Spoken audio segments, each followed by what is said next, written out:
Hello friends, welcome to our channel. Government of Andhra Pradesh Health, Medical and Family Welfare Department, Andhra Pradesh Medical Service Recruitment Board నుంచి అయితే మనకి అఫీషియల్గా ఒక job notification అయితే release అయిందండి.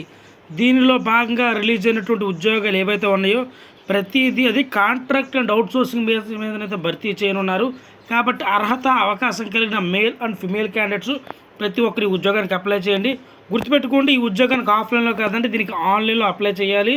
So వీడియోను పూర్తిగా చూసి ఇంతకీ ఇందులో ఏ పోస్టులు రిలీజ్ అయినాయి, దాని యొక్క ఎడ్యుకేషన్ క్వాలిఫికేషన్ ఏంటి, ఎంత శాలరీ, అదేవిధంగా ఎంత ఫీ పే చేయాలనేది పూర్తి అప్డేటు ఒక్క 3 నిమిషాల్లో అయితే ఈ వీడియో ద్వారా తెలుసుకుందామండి. సో వీడియో చూసే వాళ్ళందరికీ ఒక చిన్న రిక్వెస్ట్ అండి. సో వీలైనంతవరకు పూర్తి అప్డేట్ తీసుకురావడానికి మా పూర్తి ప్రయత్నం చేస్తున్నాము. కాబట్టి వీడియో చూసే ప్రతి ఒక్కరు ఒక లైక్ చేసి వీడియోలో కనుక ఇన్ఫర్మేషన్ మీకు నచ్చితేనే ఇంకొక ఇద్దరికైతే షేర్ చేయండి. సో ఈ విధమైనటువంటి జెన్యూన్ జాబ్ అప్డేట్స్ రావాలంటే సో మన ఛానల్ అయితే సబ్స్క్రైబ్ చేసుకోండి. ఇంకా డైరెక్ట్గా నోటిఫికేషన్లోకి వెళ్తే ఈ ఉద్యోగానికి అప్లై చేయడానికి ఏజ్ విషయానికి వచ్చేపాటికండి 42 సంవత్సరాల లోపు ఉన్నటువంటి మేల్ అండ్ ఫిమేల్ క్యాండిడేట్స్ ఎవరైనా సరే అప్లై చేసుకోవచ్చు. అదేవిధంగా ఈడబ్ల్యూఎస్, ఎస్సీ, ఎస్టీ, బీసీ క్యాండిడేట్స్కి అయితే 5 సంవత్సరాల ఏజ్ రిలాక్సేషన్ అయితే ఇచ్చారు. అదేవిధంగా ఎక్స్ సర్వీస్ మ్యాన్ వాళ్ళకి అయితే 8 సంవత్సరాల ఏజ్ రిలాక్సేషన్ అయితే ఇచ్చారు. సో ఫిజికల్ హ్యాండిక్యాప్డ్ పర్సన్స్కి అయితే 10 సంవత్సరాల ఏజ్ రిలాక్సేషన్ అయితే ఇచ్చారండి. గుర్తుపెట్టుకోండి అండి. సో ఈ యొక్క సెలక్షన్ ప్రాసెస్ అనేది ఏంటంటే మెరిట్ ఆధారంగా అయితే డిపెండ్ అయి ఉంటుందండి. అంటే దీనికి ఎటువంటి ఎగ్జామ్, ఎటువంటి ఇంటర్వ్యూ ఏమి ఉండదండి.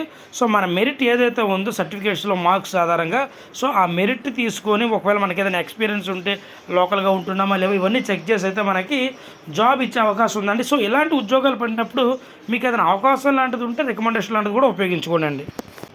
సో మరి ఇందులో ఉన్న పోస్టుల విషయానికి వస్తే మొట్టమొదటిగా డేటా ఎంట్రీ ఆపరేటర్ అండి. దీని ఒక ఎడ్యుకేషన్ క్వాలిఫికేషన్ వచ్చేపాటికి ఎనీ డిగ్రీ, దాంతోపాటు పీజీడీసీఎస్ సర్టిఫికేట్ ఉంటేనండి మీరు ఉద్యోగానికి అప్లై చేసుకోవచ్చు. అదేవిధంగా టెక్నికల్ కోఆర్డినేటర్ పోస్ట్ విషయానికి వచ్చేపాటికండి బీఈ ఇన్ ఇంజనీరింగ్ కానీ లేదంటే diploma in engineering 2 years experience ఉంటే హెల్త్ రిలేటెడ్ టెక్నాలజీస్ మీద మీకు 2 years ఎక్స్పీరియన్స్ ఉన్నా లేదంటే ఎంసీఏ చేసినా కానీ ఉద్యోగానికి అప్లై చేసుకోవచ్చు. కౌన్సిలర్ పోస్ట్ అయితే రిలీజ్ చేశారండి. సో దీని యొక్క ఎడ్యుకేషన్ క్వాలిఫికేషన్ వచ్చేవాటికి మాస్టర్ ఇన్ క్లినికల్ సైకాలజీ కానీ లేదంటే సోషల్ వర్క్ కానీ లేదంటే బ్యాచులర్ ఇన్ సైకాలజీ లేదంటే సోషల్ వర్క్ లేదంటే నర్సింగ్ విత్ 2 years ఎక్స్పీరియన్స్ ఉంటే మీరు ఈ ఉద్యోగానికి అయితే అప్లై చేసుకోవచ్చు.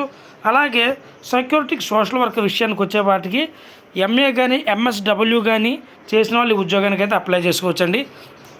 క్లినికల్ సైకాలజిస్ట్ అండి, post graduate degree in psychology లేదంటే psychology in medical and social psychology లేదంటే master philosophy in mental health and social psychology చేసిన వాళ్ళు ఎవరైనా సరే ఈ ఉద్యోగానికి అయితే అప్లై చేసుకోవచ్చు. మరి కన్సల్టెంట్ సైకాలజిస్ట్ అండి, ఎంబీబీఎస్ చేసిన వాళ్ళు ఎవరైనా సరే ఉద్యోగానికి అయితే అప్లై చేసుకోవచ్చు అండి. మరి ఈ ఉద్యోగాల యొక్క శాలరీ విషయానికి వచ్చేపాటికి డేటా ఎంట్రీ ఆపరేటర్స్కి అయితే ప్రతి నెల 18,450 రూపాయల శాలరీ ఉన్నారు. అవుట్సోర్సింగ్ బేస్ మీద 2 పోస్టులు అయితే ఉన్నాయి. టెక్నికల్ కోఆర్డినేటర్ విషయానికి వచ్చేపాటికి 1 పోస్టు అవుట్సోర్సింగ్ బేస్ మీద 40,000 రూపాయల శాలరీ అయితే ఉన్నారు. కౌన్సిలర్ విషయానికి వచ్చేపాటికి 36 పోస్టులు అవుట్సోర్సింగ్ బేస్ మీద ప్రతి నెల 18,066 రూపాయలు అయితే ఇవ్వనున్నారు. సైకాట్రిక్ సోషల్ వర్కర్ విషయానికి వచ్చేపాటికి 6 పోస్టులు అయితే ఉన్నాయి. అందులో 5 కాంట్రాక్ట్, 1 అవుట్సోర్సింగ్ అండి. ప్రతి నెల 25,000 రూపాయల శాలరీ అయితే ఉన్నారు. క్లినికల్ సైకాలజిస్ట్ అండి 19 పోస్టులు కాంట్రాక్ట్ బేస్ మీద 27,500 రూపాయల శాలరీ అయితే ఉన్నారు. కన్సల్టెంట్ సైకాలజిస్ట్ అండి మొత్తం 12 పోస్టులు కాంట్రాక్ట్ బేస్ మీద ప్రతి నెల అక్షరాల 1,00,000 రూపాయల శాలరీ అయితే ఇవ్వనున్నారు. ఈ నోటిఫికేషన్ అనేది మనకి అఫీషియల్గా అప్లై చేసుకుంటాకి 5/6/2025 నుంచి 16/6/2025 రాత్రి 12 గంటల లోపు మనం ఆన్లైన్లో అప్లై చేసుకోవాల్సి అయితే ఉంటుందండి. సో దీనికి సంబంధించిన అఫీషియల్ వెబ్సైట్ కానీ నోటిఫికేషన్ లింక్ కానీ ప్రతిదినం డిస్క్రిప్షన్లో లింక్ ఇస్తాను. మీరు అందులోకి వెళ్ళి 1-2 సార్లు ఈ నోటిఫికేషన్ చదువుకున్న తర్వాత మాత్రమే ఆ ఉద్యోగాలకైతే అప్లై చేయండి. సో ఆన్లైన్లో అప్లై చేసేటప్పుడు అండి సో ఓసీ క్యాండిడేట్స్ ఎవరైతే ఉన్నారో వాళ్ళకి ఫీ విషయానికి వచ్చేపాటికి 1,000 రూపాయలు. అదే BC, SC, ST, EWS ex service man వాళ్ళకైతే 750 రూపాయల ఫీ అయితే ఉంటుందండి. గుర్తుపెట్టుకోండి, ఇది నాన్ రిఫండబుల్ ఫీ అన్నమాట. సో ఒకవేళ మీరు క్వాలిఫై అవ్వకపోయినా సో ఆ ఫీ అనేది మీకు రాదు. సో మొట్టమొదటిగా దీనికి సంబంధించిన లింక్ ఇస్తాను. మీరు రిజిస్ట్రేషన్ అయిన తర్వాత మాత్రం ఈ ఉద్యోగాలకైతే అప్లై చేయండి. సో సర్టిఫికేట్స్ కూడా మనం అప్లోడ్ చేయవలసి అయితే ఉంటుంది. మన passport size, 10th study certificates, intermediate certificates, degree, PG, అలాగే మనకి ఏదైనా ఎక్స్పీరియన్స్ సర్టిఫికేట్స్ ఉంటే అలా ప్రతిదీ కూడా మనం ఆన్లైన్లో అప్లోడ్ చేయవలసి అయితే ఉంటుందండి. సో దీనికి సంబంధించిన ప్రతిదీ నేను డిస్క్రిప్షన్లో ఇస్తాను, అలాగే వాట్సాప్ ఛానల్ లింక్ కూడా ఇస్తాను.